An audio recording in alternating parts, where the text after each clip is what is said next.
Bonjour et bienvenue chers amis Cancer pour les énergies du printemps 2022. On va regarder ensemble quel est le message que souhaite vous passer le tarot par le biais de cette vidéo. Dans un deuxième temps, je vous présenterai l'oracle des esprits protecteurs. Je ferai un tirage de 4 arcanes pour compléter, pour mieux saisir un petit peu ce message. Alors, quelle est l'énergie principale pour nos amis Cancer ? Alors, vous avez ce 2 de denier. Ce 2 de denier nous parle de devoir jongler entre plusieurs choses, de devoir chercher l'équilibre entre plusieurs activités, plusieurs personnes. En tout cas, on sent qu'il y a une multiplicité ici de choses qui viennent à vous, qui sont là, qui sont présentes et qui vous demandent en fait de chercher un équilibre, de chercher la stabilité, de chercher la sécurité, j'entends, de chercher la sécurité dans quelque chose, parce que je crois que vous avez beaucoup de choses à gérer, vous avez beaucoup de choses à mener de front, et c'est pas toujours simple, c'est pas toujours évident. Je pense et j'ai l'impression ici que vous vous sentez un petit peu dépassé par moment, un petit peu fatigué aussi, parce que je crois que le poids de toutes ces activités vous déséquilibre émotionnellement, mais aussi mentalement, parce que je crois que ça vous demande vraiment de jongler dans votre esprit à chercher des solutions, à chercher la bonne solution, donc c'est pas toujours évident pour vous. Je crois que c'est assez lourd et assez pesant. Vous avez le 5 de bâton, 5 de bâton qui lui nous parle plutôt de conflit, qui nous parle de lutte, et je pense qu'effectivement ce manque d'équilibre, ce déséquilibre qu'on sent dans ce 2 de denier peut être source de conflit interne, je pense d'abord. Conflit interne en ce qui vous concerne, à l'intérieur de vous-même, vous devez être déchiré, vous devez être partagé entre justement plusieurs activités, plusieurs personnes. Je ne sais pas, bien évidemment, à vous de replacer en fonction de votre propre vie si ce message vous parle. Donc il s'agit vraiment ici de trouver des solutions pour répartir équitablement votre énergie et votre travail, vos activités, etc. Mais je crois que ça vous déchire à l'intérieur parce que vous n'arrivez pas à trancher, vous n'arrivez pas à prendre une décision, vous n'arrivez pas à saisir quelle serait la solution, la bonne solution, parce que je crois que vous souhaitez aussi contenter tout le monde. Vous aimeriez que personne ne sorte perdant de cette affaire, que personne ne soit lésé dans cette affaire, mais je crois que les choses ne sont pas si évidentes que ça et que les choses sont compliquées pour vous. Donc on sent un déchirement au fond de vous, un partage réel en ce qui concerne vos émotions, un partage qui vous demande en fait de regarder de plus près en vous comment gérer cette chose, cette affaire, mais je pense que c'est compliqué. Et ce déchirement, cette multiplicité d'activités, de propositions, de personnes qui vous entourent, provoque aussi des conflits à l'extérieur. Je ne pense pas que c'est seulement un conflit à l'intérieur de vous, c'est aussi un conflit à l'extérieur. Parce que je crois que votre manque de lucidité, me dit-on ici, c'est-à-dire votre difficulté de saisir les choses avec l'entendement, avec le mental, avec des pensées, avec une pensée claire, en fait ça irrite certains et ça peut peut-être aussi créer des conflits avec des personnes autour de vous. Vous avez le 6 de denier qui lui nous parle ici encore de partage, qui nous parle d'équilibre, qui nous parle de répartition équitable des choses. Et on sent ici qu'effectivement, seul un équilibre vous donnera la force suffisante à l'intérieur de vous pour extérioriser ce que vous avez à dire, pour dire ce que vous avez à dire, mais c'est quelque chose, vous n'êtes pas encore prêt. Je ne pense pas qu'au printemps, vous allez être pleinement et complètement prêt ou prête. Donc, il vous faudra avoir ce processus de maturation de votre décision et c'est seulement à la fin de la période, peut-être certainement début juin, fin mois de mai, que vous allez avoir la clarté d'esprit, que vous allez avoir des prises de conscience qui vont vous permettre en fait de planter cette première graine, de en fait initier quelque chose, que ce soit dans le fait d'exprimer, matérialisé par l'expression, que ce soit matérialisé différemment, mais en tout cas il vous faut ce temps il vous faut quelques semaines pour mûrir les choses, pour renforcer en fait votre compréhension des choses et surtout pour être en accord avec vous-même avant de vous confronter aux autres, avant de vous confronter au monde.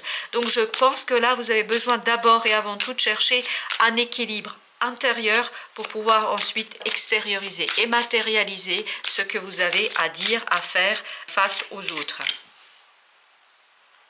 Vous avez ce 5 de coupe qui nous parle d'insatisfaction, qui nous parle aussi d'un deuil du passé. Je pense que ce processus va vous demander de faire le deuil d'une situation, de faire le deuil de certaines émotions, notamment lié à quelque chose qui s'est joué et je pense que le déséquilibre revient de là. C'est peut-être cet hiver, il y a quelque chose qui s'est joué et qui vous a déséquilibré complètement et totalement et vous ne savez plus sur quel pied danser, c'est qu'à de le dire. Donc vous avez à faire le deuil de ces émotions, de ces regrets, de ce qui n'a pas pu être, de ce qui n'a pas été, ou peut-être de votre façon d'avoir réagi à tout ça, et vous tournez vers ces deux coupes ici. Donc c'est tout ce processus qui va vous permettre en fait de travailler sur l'équilibrage intérieur pour retrouver une stabilité et surtout pour bien comprendre ce qui vous importe, ce qui compte pour vous, ce qui est important à vos yeux, à votre cœur, pour pouvoir vous diriger et sortir d'une souffrance un peu... Je pense que ça doit être assez souffrant parce que il doit y avoir de la rumination. La situation elle est terminée autant que telle à proprement parler, mais je pense qu'il n'est pas encore cicatrisé, ce sont les émotions.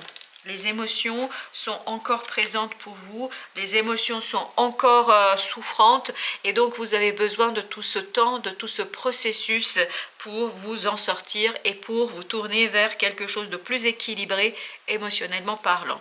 Au dos deck, vous avez le roi de bâton, vous avez ensuite le 6 d'épée, vous avez le 4 de denier et vous avez le 7 de bâton. Je pense qu'ici la confiance, parce que le roi de bâton est quelqu'un qui est confiant dans son action, c'est ce qui vous manque en ce moment. Il vous manque cette confiance, cette capacité à être sûr ce que vous faites, que c'est bien. Donc vous ne savez pas encore ce qu'il faut faire, comment il faut le faire et comment procéder.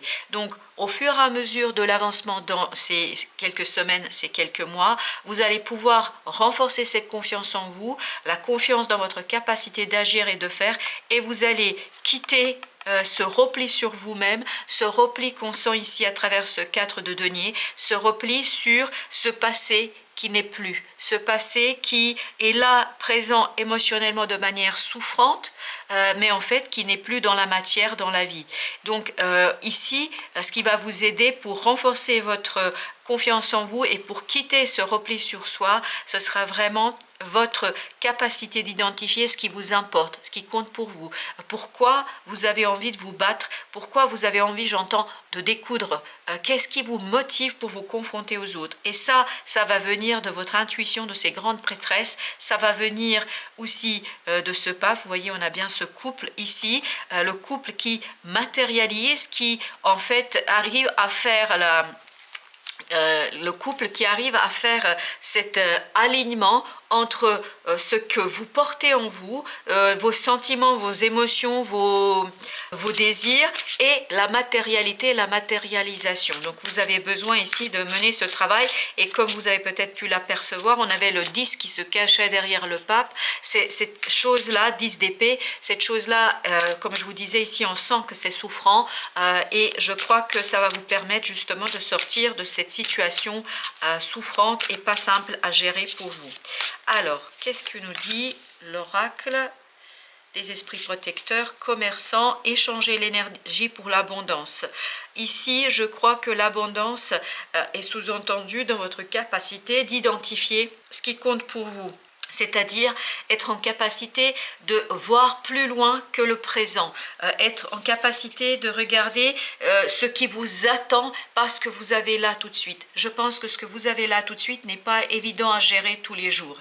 Mais si vous plongez à l'intérieur de vous, si vous plongez pour comprendre ce qui vous maintient encore dans cet état de deuil, qu'est-ce qui vous maintient dans cette tristesse, c'est ce qui va vous permettre en fait d'identifier un peu plus les raisons d'être de tout ça, et ça va vous permettre de vous tourner vers quelque chose de plus abondant et de épurer cette souffrance pour aller vers cette confiance du roi de bâton, et donc vers une confiance dans votre capacité d'agir, de faire, de transformer votre vie et le monde qui vous entoure. Le Seigneur qui nous dit ici, assumez avec autorité. Je pense à ce qui vous manque ici. Il vous manque cette confiance en votre capacité de ce roi de bâton, c'est-à-dire votre confiance en votre autorité, votre capacité de faire. Donc là, vous devez d'abord apaiser, je pense, votre intériorité, vos pensées. Vous devez apaiser votre cœur et votre âme pour pouvoir détecter en fait ce qui vous motive, ce qui pourrait être au fond de vous, et surtout sur quoi vous pouvez vous appuyer pour extérioriser et matérialiser quelque chose qui vous importe et qui compte pour vous. Là, je pense qu'on vous demande d'être humble avec vous-même, d'être aussi modeste, mais aussi d'écouter avec beaucoup d'authenticité, de loyauté votre intériorité. Soyez loyal avec vous-même. Voilà le message que je reçois. Ne vous trahissez pas. Voilà ce qu'on me dit. Gardienne de l'eau, connectez-vous à vos émotions. C'est exactement l'idée que j'ai ici, se connecter à ces émotions, qu'elles soient négatives ou qu'elles soient positives. Je pense que d'abord, il faudra aller voir d'où provient cette tristesse, ce deuil, ce quelque chose qui vous empêche en fait à retrouver l'équilibre, à retrouver l'action, à retrouver la joie de vivre. Qu'est-ce qui est limitant ici? Je pense que ce premier travail va vous permettre peu à peu de reconstruire votre confiance en vous, de reconstruire quelque chose de plus solide. Le printemps, regardez pousser vos graines, et je crois qu'ici effectivement il vous faut du temps. Voilà ce qu'on nous dit, il vous faut du temps. Ne précipitez pas les choses, ne vous en voulez pas parce que vous n'arrivez pas à sortir de certaines émotions négatives tout de suite. C'est un processus, vous avez besoin de temps, chers amis Cancer. Vous avez au dos deck le druide, préservez votre espace pour mieux entendre votre intériorité, pour mieux entendre votre intuition, pour mieux comprendre ses émotions. Je pense que vous allez devoir prendre du temps pour vous, vous ménager des moments où vous êtes seul face à vous-même pour pouvoir mieux écouter cette âme, ce cœur qui vous parle et qui vous dira exactement d'où provient cette obscurité, d'où provient ce deuil et cette tristesse, et qu'est-ce qui vous limite dans votre capacité de sortir de cette situation-là, et qu'est-ce qui vous permettrait d'aller vers plus de joie, plus de lumière, plus de bonheur. Voilà, chers amis Cancer, merci de votre visite et à très très bientôt pour d'autres tirages.